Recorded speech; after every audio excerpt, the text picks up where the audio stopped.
tardes, mi nombre es Teresa Simón García y estoy cursando la materia de Estadía 2. El día de hoy, 16 de abril de 2021, hago presentación del caso clínico de un paciente hospitalizado a mi asesor externo y a mi asesor en línea.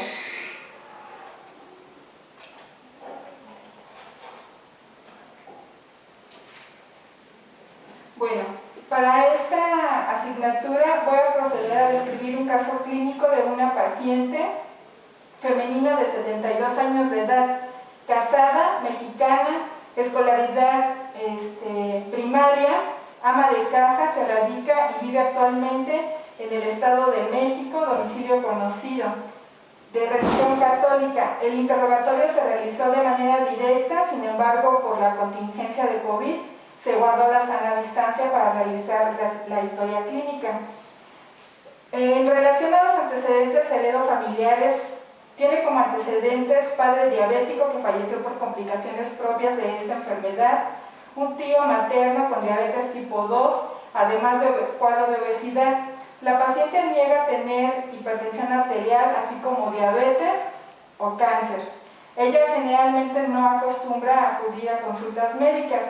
En cuanto a antecedentes personales no patológicos, tenemos que la paciente tiene un aseo personal de cada tercer día, se lava los dientes una vez al día, vive en una casa que tiene 2 cuartos con 4 ventanas, habita con 4 personas, su esposo, su hija de 52 años y una nieta de 25. La paciente en casa no tiene mascotas. En relación a sus hábitos alimentarios, la paciente consume alimentos 2 veces al día. En cuanto a la frecuencia de alimentos, ella consume huevo de 4 a 5 veces por semana, es intolerante a la lactosa, en ocasiones consume de 1 a 2 tortillas, carne de res y pollo, casi no le gusta, come porciones muy pequeñas y no le gustan las verduras. Fruta, en ocasiones, de 1 a 2 veces por semana, generalmente manzana o plátano. Toma agua esporádicamente, a veces de 1 a 2 vasos con agua, ya que no le gusta, y no tiene horarios fijos para consumir los alimentos. También es una paciente sedentaria, ya que no realiza actividad física. En cuanto a las toxicomanías, su esquema de vacunación es completo. Esta paciente estuvo cocinando durante 20 años aproximadamente con leña, niega alcoholismo, no consume drogas. En cuanto a sus antecedentes personales patológicos, es una paciente que inició con síntomas el día 30 de marzo de 2021, con molestias como temperatura alta, dolor de cabeza y sensación de dificultad respiratoria, además de opresión en el pecho y en ocasiones mareo. Al momento de acudir a su clínica familiar, que es la clínica 200, al momento de la valoración, la paciente tenía una temperatura de 37.8 grados. La paciente pasó a valoración al área del triage respiratorio, le practicaron una radiografía de tórax en región posteranterior, en donde valoraron que había congestión pulmonar y dieron diagnóstico de neumonía, por lo que a la paciente se le valoró y se le diagnosticó con cuadro de COVID, por lo que tuvo que pasar al área de hospitalización para darle el seguimiento. En cuanto al diagnóstico médico, la paciente presentó un cuadro de neumonía ocasionado por la enfermedad de COVID-19, que es ocasionada por el virus SARS-CoV-2. Este es un virus que pertenece al orden nidoviral. Es un virus que contiene principalmente un genoma constituido principalmente por RNA. Este virus se contagia por secreciones. El paciente puede contagiarse por secreciones a través de los ojos, de la nariz o bien de la boca. Este virus tiene un periodo de incubación de 4 a 7 días, sin embargo, para algunos pacientes, este puede llegar a presentarse o durar en su organismo de 10 hasta 14 días para que pueda detectarse. La incubación Para poder realizar el diagnóstico de este virus se realiza una prueba diagnóstica que es la PCR, que es una prueba de reacción de cadena de la polimerasa, para poder si el virus está presente y la virulencia de este. Los síntomas de esta enfermedad al inicio pueden llegar a ser desde temperaturas altas mayores a 37,5, dolor de cabeza, en ocasiones mareo, para algunos pacientes puede ser una leve dificultad respiratoria, sensación de opresión en el pecho, pero principalmente para poder detectarlo es valorando la oxigenación del paciente. Si la oxigenación llega a presentarse menor a 95, 94, 93, con una radiografía de congestión pulmonar, entonces es importante iniciar el protocolo de estudio para COVID. No hay un tratamiento específico, desafortunadamente, todavía para controlar o tratar este virus. Sin embargo, se pueden utilizar diferentes medicamentos para controlar los síntomas que esté presentando el paciente durante la hospitalización, o bien medicamentos que le ayuden a mejorar los síntomas que esté presentando, como son el dolor o la temperatura alta. Además de la tos seca, puede tomar algún tipo de antitusivo o bien para ayudarles a respirar un poco. Cuando la oxigenación está muy baja, pues podría ser el complemento del uso de oxígeno suplementario.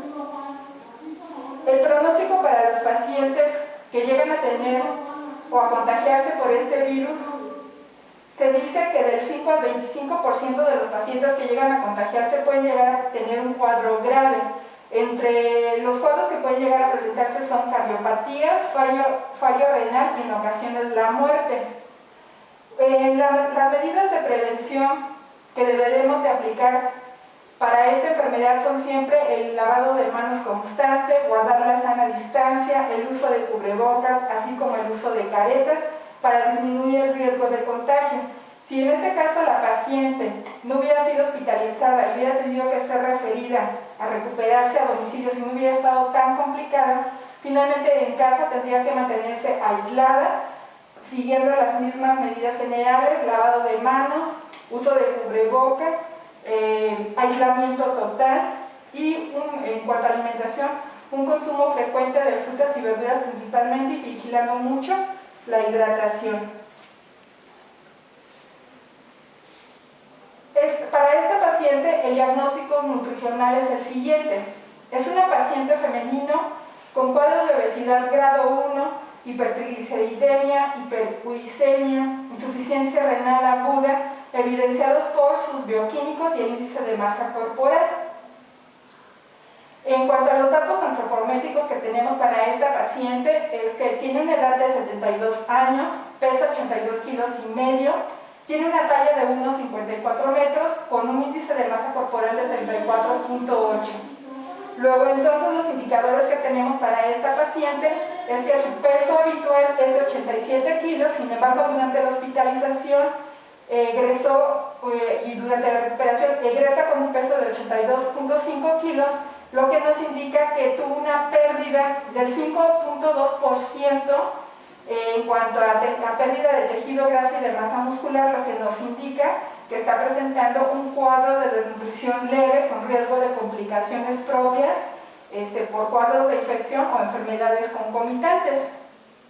Su peso teórico debería de ser 53, sin embargo el peso teórico corregido por obesidad se considera dentro de los valores de 60,37.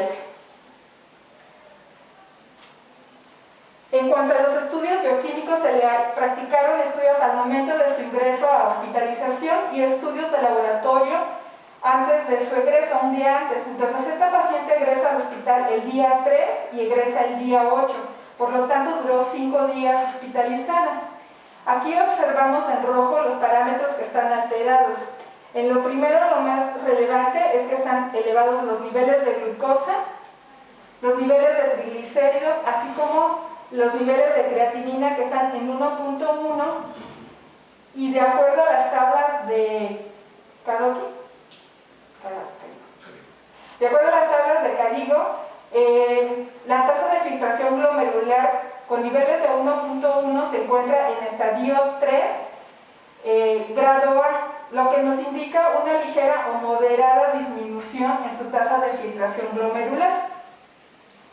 En cuanto a los estudios que se realizaron antes de su egreso para valorar si era conveniente que fuera a casa para terminar su recuperación, encontramos que aunque los niveles de glucosa se controlaron y disminuyeron, todavía se encuentran elevados, mientras que el colesterol y los triglicéridos están ligeramente elevados, así como la creatinina de 1.1 pasó ahora a 1.4, y de acuerdo a la clasificación la encontramos en estadio ahora grado 3, clasificación B, lo que nos indica que tiene una tasa de filtración todavía moderada o ligeramente disminuida. Quiere decir que la tasa de filtración siguió disminuyendo. Y el ácido úrico también se encuentra elevado, lo que nos indica pues de que ya hay un daño renal como tal. El tratamiento médico con el que egresa la paciente es solamente con ácido acetilsalicílico de 100 miligramos, en la cual debe de tomar una tableta diaria por las noches y realizar estudios de laboratorio para complementar el protocolo de estudio en cuanto a diabetes y problemas renales. Sin embargo, es importante considerar que el ácido acetilsalicílico puede disminuir la agregación plaquetaria, pero como nutriólogos es importante considerar que este medicamento puede ocasionar erosiones gástricas, por lo que es importante tener cuidado con el tipo de alimentos que se recomiendan para evitar que siga una irritación gastrointestinal, o bien tenemos que evitarle alimentos muy condimentados para que pueda tolerar sus alimentos y la paciente pueda seguir recuperándose. En cuanto al tratamiento nutricional que se le recomienda a esta paciente después de hacer el análisis de su historial clínico, los valores antropométricos, así como los estudios bioquímicos, es una paciente que por ser un adulto mayor con un índice de masa corporal mayor a 21, de acuerdo a la guía práctica clínica del IMSS 2014, a la paciente se le deben de recomendar 18.4 kilocalorías por kilo por día. Esto nos da un total de 1.518 kilocalorías. Sin embargo, hay que agregar un factor de corrección por agresión por las enfermedades concomitantes, como son el problema de tipo respiratorio, ya que la paciente egresa con oxígeno suplementario a 3 litros por minuto durante 16 horas mínimo por 15 días. Entonces, este se va a multiplicar por 1.2, dándonos un total de 1.821 kilocalorías. Es importante considerar que también debe de consumir una ingesta de fibra de 35 a 50 gramos de fibra dietética diariamente, dado que la paciente va a estar en reposo y eso puede ocasionarle problemas de estreñimiento. La distribución de los macronutrientes para este caso en especial quedará de la siguiente manera. Los hidratos de carbono se le van a proporcionar a un 53%, las proteínas con un 14% y los lípidos un 33%. Aquí, en cuanto a los valores de creatinina que están manejando elevados, considero que lo más conveniente es dejarle la proteína a 0.8 gramos por kilo de peso para evitar seguir aumentando el daño renal. No podemos, o en este caso considero que no es conveniente dejarle una porción mínima de 0.6, porque dado que la paciente ya presenta un cuadro de malnutrición, si bajamos la proteína va a seguir avanzando este cuadro de malnutrición y por consecuencia pueden aumentar los riesgos de llegar a presentar complicaciones durante la recuperación.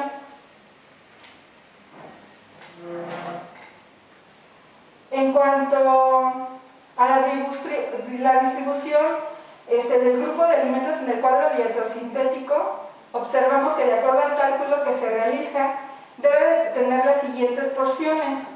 Aquí hicimos la distribución de los macronutrientes calculados y observamos que están cuadrando en cuanto a los gramos de cada uno de los macronutrientes con la cantidad de calorías que se están recomendando. Una vez que obtenemos las raciones por cada grupo de alimento, vamos a observar que las proteínas que se le van a proporcionar son 64.75 gramos por lo que quedan calculadas a 0.78 gramos por kilo de peso actual, ya que recordemos que la paciente pesa 82 kilos y medio. Esto le va a permitir seguir favoreciendo su estado nutricional y tratar de limitar el daño renal que está presentando. Es una paciente que debemos de considerar en cuanto a que está manejando niveles altos de glucosa, por lo tanto debemos de tener cuidado con la cantidad y el tipo de hidratos de carbono para ella, por lo que generalmente debe de recomendársele hidratos de carbono de tipo complejo para evitar descompensación en los niveles de glucosa. También es importante recomendarle alimentos bajos en ácido úrico, una dieta hipoproteica, cuidando la ingesta de alimentos con mucha grasa o cuidando el tipo de grasas que se recomiendan, dado que la paciente está presentando también un cuadro de dislipidemia. La ingesta de líquidos es importante porque esto puede ayudar a que podamos saber realmente si esos niveles de creatinina que están elevados, además del daño renal que está presentando, puede detenerse o puede ligeramente disminuir por la ingesta de líquidos. Lo ideal sería para esta paciente valorarla nuevamente en 15 días de ser posible, o si no, valorarla a los 30 días al mes. La distribución por tiempo para esta paciente en cuanto a las raciones se realiza en 5 tiempos, ya que la paciente presenta un cuadro de desgaste a nivel de tipo respiratorio. Y entonces, al ser una enfermedad que está aumentando su gasto, pero la paciente se siente cansada, entonces para que no se fatigue tanto, pueda tolerar los alimentos y pueda consumir las raciones que se le recomiendan, considero que lo más conveniente es que se distribuya en 5 tiempos para que pueda consumir lo más posible su requerimiento total y eso favorezca a mejorar su estado de nutrición. Ahora bien, aquí observamos el tríptico con las características y los datos generales de la paciente, así como las medidas antropométricas, la cantidad de gramos por cada macronutriente o la distribución en porcentajes de cada uno de ellos. Sin embargo, también es importante considerar que la paciente debe de consumir cierta cantidad de vitaminas y minerales que también son parte de su plan de alimentación para mejorar su estado nutricional. Entonces aquí observamos que debe de consumir máximo hasta 2000 miligramos de sodio, de 700 a 800 miligramos de potasio, de fósforo, perdón, de 3500, máximo hasta 3500 gramos de potasio, de calcio 1300 miligramos y de zinc 1.3 miligramos por día. Todo esto es parte del plan nutricional de la paciente para ayudarle a compensar y mejorar el estado nutricional. Aquí observamos, y es importante que a la paciente se le explicó que hay 5 tiempos de comidas, 3 principales que son el desayuno, la comida y la merienda o cena, con 2 colaciones en donde se encuentran distribuidas y marcadas con un número las raciones de cada grupo de alimentos. Sin embargo, para esta paciente, dado que es ya una paciente adulto mayor con un problema respiratorio que no está utilizando oxígeno suplementario, debe de tener ciertas recomendaciones para consumir los alimentos. Una de ellas es que de preferencia siempre tiene que tratar de comer sentada, tiene que tratar de masticar despacio, de preferencia los alimentos deben de tener una consistencia blanda para evitar que pueda atragantarse por la dificultad que tiene por el problema del problema respiratorio ocasionado por el COVID, pero también por el uso del oxígeno suplementario. Entonces se recomienda que al menos durante la ingesta de los alimentos se retiren las puntas nasales para que ella pueda comer con más tranquilidad y no vaya a atragantarse. Otra de las recomendaciones es que debe de consumir y respetar las raciones de cada grupo de alimento, así tal cual se le está indicando para evitar que vaya a presentar alguna descompensación. También es importante su ingesta de líquidos. La hidratación para este tipo de pacientes es muy relevante, dado que eso permite que no haya acumulación de líquido más en sus pulmones y esto no le va a ocasionar problemas de tos que puede ocasionarle más sensación de cansancio, dificultad respiratoria y por lo tanto esto va a seguir aminorando su sensación de apetito. Otra de las recomendaciones para este tipo de pacientes que se van a casa con problemas por haberse contagiado de COVID es que deben de tener una alimentación rica en vitaminas. Por lo tanto, deben de consumir frutas, verduras principalmente, con una adecuada ingesta de hidratos de carbono. Aquí observamos en el reverso del tríptico los grupos de cada uno de los alimentos. En este caso tenemos los lácteos, los cereales, las leguminosas, las verduras, las frutas, así como los productos de origen animal, aceites y grasas y azúcares. Lo que marcamos con una X son alimentos que están restringidos. En el caso de los lácteos, dado que la paciente es intolerante a la lactosa. En relación a las leguminosas y los azúcares simples, este tipo de alimentos considero que deben de ser restringidos principalmente por los niveles de ácido úrico que está manejando la paciente altos, pero también por ese cuadro de insuficiencia renal crónica para evitar que siga avanzando el daño renal.